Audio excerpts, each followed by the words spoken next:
সালাম মানুষের বেশে দুনিয়াতে নামলেন, কিন্তু ওই লোকের মৃত্যুর জায়গা লেখা হিন্দুস্তান। ওই লোকটা সুলাইমান আলাইহিস সালাতু ওয়াস সালামের পাশে বসে রইছেন।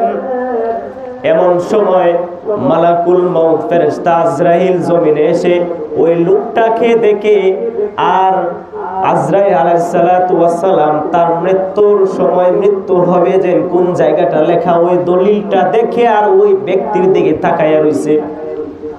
তো এই দিক থেকে যে লোকটার মৃত্যু হবে ওই লোকটার ভিতরে আল্লাহ তাআলা মৃত্যুর ভয় ঢুকাইয়া দিছে।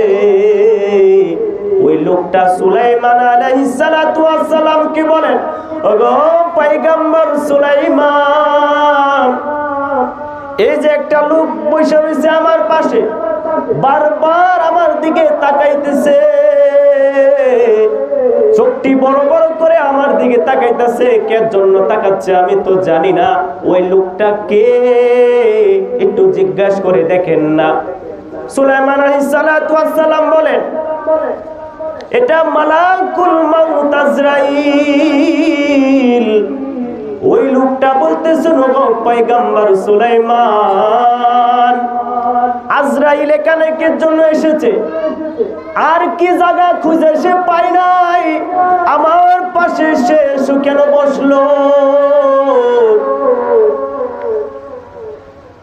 সুলাইমান আলাইহিস সালাতু ওয়াস সালাম বলেন, হয়তো কোনো কাজে এসেছে এজন্য এখানে বসে রইছে। ওই ব্যক্তিটা বলতেছিল, ওগো পয়গম্বর, আজরাইলকে বলেন এখান থেকে চলে যেতে, আর না হলে আমাকে আপনি একটু হিন্দুস্তান পাঠিয়ে দেন। আমার আজরাইলকে দেখে আমার ভয় করতেছে, না জানি আমাকে ধরে বসে নাকি। কিন্তু ওই লোকের মৃত্যুর জায়গা লেখা হিন্দুস্তান। ওই ব্যক্তির ভিতরে আল্লাহ তাআলা জাহান্নামের মৃত্যুর ভয় ঢুকাইয়া দিছে। ওই ব্যক্তি অটোমেটিক সুলাইমান আলাইহিস সালাতু ওয়াস সালামকে বলতেছেন, আমাকে একটু হিন্দুস্তান পাঠিয়ে দাও। মানে তার মৃত্যুটা যে জায়গায়, সেই জায়গার কথা আল্লাহ তাআলা তার মুখ দিয়ে বের করে দিয়েছেন। বলেন সুবহানাল্লাহ। আর জোরে বলেন সুবহানাল্লাহ। তো ওই ব্যক্তিটা তার মৃত্যুর জায়গা, সে কোথায় মরবে, হিন্দুস্তান মরবে লেখা আছে। আজরাইলের আমলনামায় লেখা আছে তার দলিলের মধ্যে সে কোন জায়গায় মারা যাবে, আর কয়েক সেকেন্ড বাকি আছে। তো ওই ব্যক্তির মুখ দিয়ে আল্লাহ তাআলা হিন্দুস্তানের কথা বললেন। সুলাইমান আলাইহিস সালাতু ওয়াস সালামকে বলেন, পয়গম্বর সুলাইমান, আপনি তো জিনদের বাদশা, তাই একটা কাজ করেন, একটা দ্রুতগামী জিন দিয়ে আমাকে একটু এই দেশ থেকে আমাকে একটু হিন্দুস্তান পাঠিয়ে দেন। মানে তার মুখ দিয়ে আল্লাহ তাআলা বের করতেছে, তার মৃত্যু জায়গায় লেখা হিন্দুস্তান। তো সুলাইমান আলাইহিস সালাতু ওয়াস সালাম ওই ব্যক্তির কথা শুনে একটা দ্রুতগামী জিন দিয়া ওই ব্যক্তিটাকে যে জায়গায় সে ছিল এখান থেকে অন্য জায়গায় হিন্দুস্তানে পাঠাইয়া দিছে। কিছুক্ষণ পর মালাকুল মউত ফেরেশতা আজরাইল এদিক সেদিক তাকায়া দেখে, কিরে আসামি কই? আসামি তো বিছায় পাওয়া যাচ্ছে না, আসামি কই? দলিল দেখে আর ওই ব্যক্তিকে দেখে, কি ব্যাপার, এখানে তো ছিল, ওহো ওর মৃত্যুর জায়গা তো লেখা হিন্দুস্তান, হয়তো হিন্দুস্তানে চলে গেছে। আজরাইল আলাইহিস সালাতু ওয়াস সালাম পিছে পিছে গেছে। ওই ব্যক্তিটা জিনের কাঁধে উঠে সে হিন্দুস্তানে গেছে। ওই জিনের পিছনে আজরাইল আলাইহিস সালাতু ওয়াস সালাম পিছনে পিছনে গেলেন। গিয়ে দেখে ওই ব্যক্তিটা একটা গাছের নিচে, গাছের মধ্যে হেলান দিয়া সে বসে রয়েছে। আজরাইল আলাইহিস সালাতু ওয়াস সালাম কে সালাম দিছে, আসসালামু আলাইকুম। ওই ব্যক্তি বলে, ইন্না লিল্লাহ, আপনার বই এখানে আইছি, আপনি এখানে আমার পিছনে পিছনে আইলেন, ভাই আমারে মাইরেন না। আপনার বইয়ে সুলাইমান আলাইহিস সালাতু ওয়াস সালামকে বললাম একটা জিন দিয়ে আমাকে হিন্দুস্তান পাঠাইতো, আমাকে পাঠাইয়া দিছে।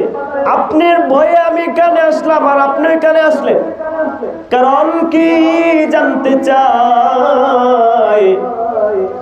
সুলাইমান আলাইহিস সালাতু ওয়াস সালাম তখন ডাক দিয়ে বলতেছে, আজরাইল আলাইহিস সালাতু ওয়াস সালাম ডাক দিয়ে বলে, মরণ থেকে যতই পালাও মরণ তোমায় লইবে ঘিরি,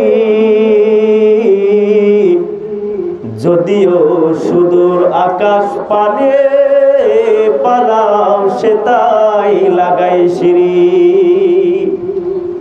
মরণ থেকে পালায়ন করে কেমনে আইছিলি?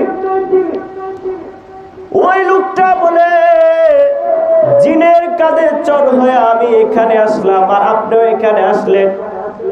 আজরাইল আলাইহিস সালাতু ওয়াস সালাম বলেন, মিয়া মরার টাইম হইছে, মরণ থেকে যতই পালাও। তো এখানে তার মৃত্যু হয়ে গেল। সে বাঁচতে পেরেছে? বাঁচতে পারে নাই। মৃত্যুর পরে আপনি বলবেন, আল্লাহ এই যে আমল নামা দেখানো হচ্ছে, আল্লাহ তাআলা বলবেন তোমার নিজের আমল তুমি নিজেই হিসাব দাও, তোমার নিজের কি করছো না করছো তুমি নিজে হিসাব দাও। তো ওই ব্যক্তি ও শিখারে যাবে, আল্লাহ আমি তো দুনিয়াতে কাজ করি নাই, কিন্তু তুই ফেরেশতা দুটো আছে না দিকা দে কিরামান কাতিবিন, দুই কাঁধে দুই ফেরেশতা আছে, ডান কাঁধের ফেরেশতা নেক লিখতেছে আর বাম কাঁধের ফেরেশতা গুনাহ করতেছেন, গুনাহ লিখতেছে। ফেরেশতাও কে আজিব হালত, কিতাবের নাম। ওই ফেরেশতা এত বড় বড় ফেরেশতা আল্লাহ তাআলা বানিয়েছেন। এই যে আপনি আমার সাথে প্রতিদিন 18 জন ফেরেশতা নিয়োজিত আপনার পিছনে আমার পিছনে আল্লাহ তাআলা রেখে দিয়েছেন। কেন জানেন? একটা বান্দা যখন শ্বাস নেয়, তো ওই শ্বাস যে জায়গায় তার অক্সিজেন নেয় ওই জায়গায় একটা ফেরেশতা আছে। একবার যখন সেই দম ফেলে, এমন সময় ফেরেশতা ডাক দিয়ে বলে, আল্লাহ এই যে বান্দা একবার দমটা সে ফেলেছে, সেই শ্বাস নিচ্ছে, দ্বিতীয় কি সে পালতে পারবে নাকি আমি তার কণ্ঠনালী চেপে ধরবো? আল্লাহ তাআলা বলেন না, যখন সময় শেষ হয়ে যাবে সেদিন আমি বলবো কণ্ঠনালী চেপে ধরার জন্য না, আমার বান্দাকে তুমি আরেকবার কথা বলার সুযোগ দাও, আমার বান্দাকে তুমি কিছু করিও না। বলেন সুবহানাল্লাহ। রাস্তা দিয়ে হেঁটে যাচ্ছেন, মেন রোড দিয়ে হেঁটে যাচ্ছেন, এমন সময় গাড়ির নিচে ফেরেশতা আল্লাহকে বলো, আল্লাহ এই যে বান্দাটা এখান দিয়ে হেঁটে যাচ্ছে, তো নামাজ পড়ে না, তোমার হুকুম মেনে চলে না, আল্লাহ ওই বান্দাটাকে গাড়ির নিচে ফেলে পিষ দিয়ে মেরে ফেলি। আল্লাহ তাআলা বলেন, না বান্দা না, ও ফেরেশতা না, আমার বান্দা এখন বুঝে নাই, একদিন না একদিন সে বুঝবে, সেদিন সে তওবা করে আমার বান্দাটা পাক্কা ঈমানদার হয়ে যাবে। আল্লাহ তাআলার এত দয়া, কাল কিয়ামতের দিন আল্লাহ তাআলা আমাদেরকে দয়া দেখাবেন। দুনিয়াতে আল্লাহ তাআলা রহমান, আর কাল কিয়ামতের দিন হবে রহিম। তো কাল কিয়ামতের দিন আল্লাহ তাআলা বান্দাকে যখন আজরাইল আলাইহিস সালাতু ওয়াস সালাম যখন সমস্ত পৃথিবীর মানুষ মারা যাবে, কিয়ামত হয়ে যাবে, এমন সময় আজরাইল আলাইহিস সালাতু ওয়াস সালামকে আল্লাহ তাআলা ডাক দিয়ে বলবেন, আজরাইল আর কয়জন আছে এই পৃথিবীতে, আর কয়জন আছে জীবিত, তাদেরকেও তুমি রূহ কবজ করে ফেলো। আজরাইল আলাইহিস সালাতু ওয়াস সালাম ডাক দিয়ে বলবেন, ও আল্লাহ আসমানের নিচে জমিনের উপরে প্রাণী আর কেউ নাই, প্রাণী জগৎ শেষ, জীব জানোয়ার শেষ, মানুষও শেষ, শুধু 8 জন মানুষ বাকি আছে। আল্লাহ তাআলা বলবেন ওই 8 জন ফেরেশতা আসমানটা তাদের হাতে, ওই আসমান যে ফেরেশতাগুলোর হাতে আল্লাহ তাআলা বলবেন ওই ফেরেশতাদের রূহ কবজ করা হোক। ওই ফেরেশতাদের রূহ কবজ করা হবে। আল্লাহ ডাক দিয়ে বলবেন ও ফেরেশতা আজরাইল, আর কে কয়জন বাকি আছে? আজরাইল আলাইহিস সালাতু ওয়াস সালাম ডাক দিয়ে বলবেন ও আল্লাহ, আর 2 জন ব্যক্তি বাকি আছে। একজন হলো তুমি আর আমি, মালাকুল মউত ফেরেশতা বাকি আছি। আল্লাহ তাআলা বলবেন ও আজরাইল, ইন্নাকা মাইয়িতুন ওয়া ইন্নাহুম মাইয়িতুন।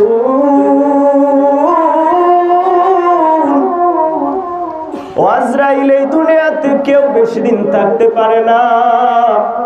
দুনিয়াতে তুমি সমস্ত মানুষের রূহ তুমি কবজ করেছো, আর আজকে এখন তোমার নিজের রূহ তুমি কবজ করো।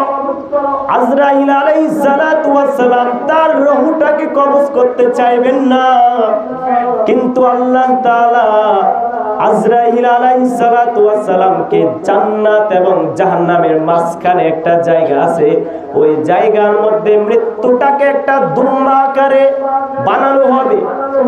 মৃত্যুটাকে একটা দুম্বার আকারে বানানো হবে। স্বয়ং আল্লাহ তাআলা ওই মৃত্যুটাকে মৃত্যুদণ্ড দিবেন, আর জান্নাতীদেরকে ডেকে বলবেন, রে জান্নাতীরা রে,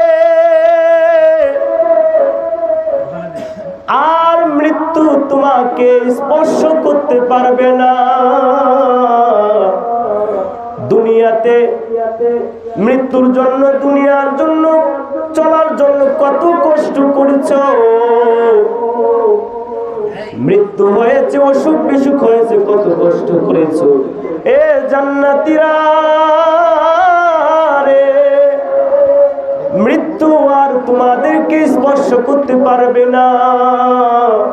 এই নাও আমার নাজনিয়ামত তোমাকে দিলাম, সারা জীবনের জন্য জান্নাতে ঢুকে যাওয়ার মৃত্যু তোমাদের হবে না। বলেন সুবহানাল্লাহ। জাহান্নামীদেরকে ডেকে বলবেন, জাহান্নামীরা রে, এ জাহান্নামীরা, দুনিয়াতে নামাজ পড়ার জন্য, দুনিয়াতে আল্লাহর হুকুম আহকাম মেনে চলার জন্য মানুষের কাছে কাছে দাঁড়ে দাঁড়ে দিনে আলেমরা, মানুষরা, জামাতিরা এবং তাবলীগের ভাইরা তোমাদের পিছনে পিছনে গেছে, আর তোমরা তাদের পিছনে সময় দাও না, নামাজ পড়ো না, আমার হুকুম আহকাম মেনে চলো না। এই জন্য জাহান্নামে এসেছো। এ জাহান্নামীরা, যা যা যা, তোদের জন্য আমার কোন নিয়ামত আমি তোদের জন্য রাখি নাই। আমার বান্দাগুলা যেই জায়গায়, সেই যে জায়গায় থাকে, ফ্যাক্টরিতে কাজ করে, শ্রমিকের কাজ করে, মানুষের বাসা বাড়িতে কাজ করে, কিন্তু আমার বান্দাটা আমার ডাকে সারা দিয়ে সে যখন নামাজে আল্লাহর হুকুমে আমার ঘরে যখন এসে সে সাজদা দিল, আর ওই ব্যক্তির জন্য আমি আল্লাহ তাআলা মুমিন বান্দার জন্য, তার জন্য জান্নাত চিরস্থায়ী দিয়ে দিলাম, আর কখনো তোমাদের মৃত্যু হবে না। বলুন সুবহানাল্লাহ। আর জাহান্নামীদেরকে বলবে, জাহান্নামীরা রে, তোদের জন্য জান্নাত তোদের জন্য হারাম করে দিয়েছি। তো জাহান্নামীরা জাহান্নামে থাকা অবস্থায় পানি পিপাসা আসবে, পানি পিপাসার জন্য চটপট করতে থাকবে। দুনিয়াতে আল্লাহ তাআলা বলেন, ও জাহান্নামীদেরকে পচা দুর্গন্ধ রক্ত পুজ পানি তাদেরকে খাওয়ানো হবে। আর যখন পানির পিপাসা লাগবে, জাহান্নামের তলদেশ থেকে একটা গাছ বের হবে, কাটা গাছ, কাটা যুক্ত গাছ। ওই কাটা গাছের ফলটা ওই বান্দাকে যখন খাওয়ানো হবে, তার গলাটা ছিঁড়ে যাবে, কলিজা পর্যন্ত ছিঁড়ে যাবে, এবং যেগুলা খেয়েছিল সমস্ত রক্ত পুজ তার পায়খানা রাস্তা দিয়ে বের হয়ে যাবে। বলেন নাউজুবিল্লাহ। এই জন্য বাজার বেশি বেশি করে মৃত্যুকে স্মরণ করব। নবীজি বলেন, যে ব্যক্তি মৃত্যুকে দিনের মধ্যে 20 বার স্মরণ করে, আল্লাহ তাআলা ওই ব্যক্তি ব্যক্তির পিছনে সমস্ত গুনাহ মাফ করে দেন, বলেন সুবহানাল্লাহ। তো যে কথা বললাম, আল্লাহ তাআলা আপনাকে আমাকে সকলকে বেশি বেশি মৃত্যু স্মরণ করে তৌফিক দান করুন, সকলে বলেন আমিন। ওয়া আখিরু দাওয়ানা আলহামদুলিল্লাহি রাব্বিল আলামিন।